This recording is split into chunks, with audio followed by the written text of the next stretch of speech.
Exploration Films. Check us out on the web at explorationfilms.com.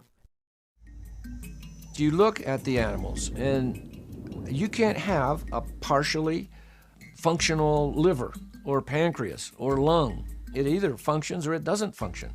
And I was taught in evolution, if you don't use it, you lose it.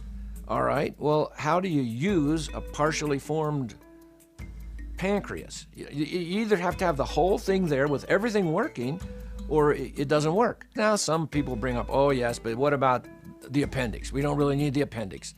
Oh yes, we do. These things called vestigial organs they're supposed to be leftovers from our ancestors. It was like 180 vestigial organs. We were told, oh, they have no function at all. Well, now they found functions for all of them. You have your appendix taken out. Oh, I don't need it. You see, God made a mistake. I don't need that appendix. Well, maybe not so much as an adult, but when you're a little baby, you need that appendix as part of your immune system. So we need all of our parts.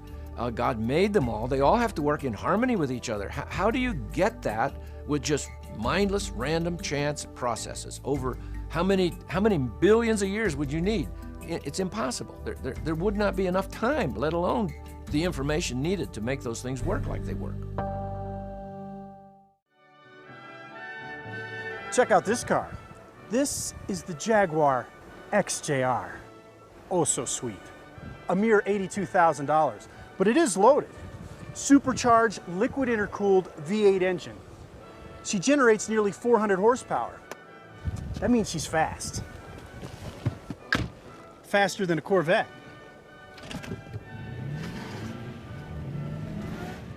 When you drive the XJR, the enhanced self-leveling air suspension system automatically lowers the car's ride height at higher speeds to enhance stability and aerodynamic efficiency, making for an amazing driving performance.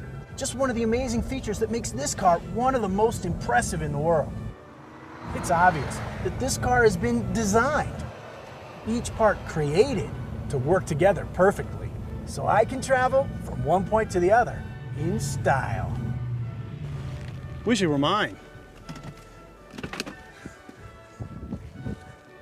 What a ride. No one would ever believe that a beautiful car like this happened by random chance or was a product of some cosmic accident. Why, that would be an insult to Jaguar's fine car designers. But somehow, when it comes to animals, nature, and you and me, some insist on believing that it was an evolutionary accident that created all we see around us. Sadly, even after all we've learned about these incredible creatures, Darwin's theory of evolution continues to be taught in our schools as scientific fact.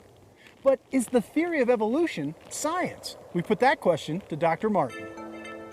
What is true science? See, there's two different kinds of science, really. There's what's called operational science or operative science, and there's what's called forensic science.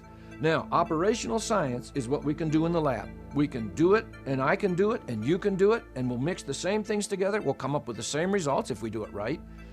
But then you have forensic science, and that is really what macro Big Bang type evolutionary science is. Because what are we doing with that? Well, we have some clues. We have some fossils. And what's a fossil? Well, it's a dead creature. Well, what does that tell us?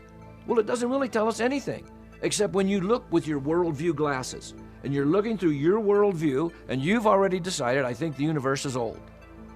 Well, then you're going to interpret the information, whether it's a fossil or a living creature, that has to be old. That has to be a process here. So really, it's a worldview situation here with using forensic science, calling it science, because the textbooks do, but that's really not an accurate definition of true science, because true science, and most textbooks have the definition of true science in them. It's reproducible, experimentally verifiable type situations here, and you can't, nobody was there. How can you reproduce the Big Bang? You can't do that in a laboratory. What we can do in a laboratory is prove that explosions seem to tend to make things more chaotic, not more ordered. I don't know of any explosions that you can make things get better with an explosion, okay? So there's all these unexplainable things because we're basically looking at calling something that's not really science. Actually, it's really speculative philosophy. When we're talking old universe, Big Bang type things, that's really it's Metaphysical naturalism is another word for it, but it's an idea, and ideas have consequences.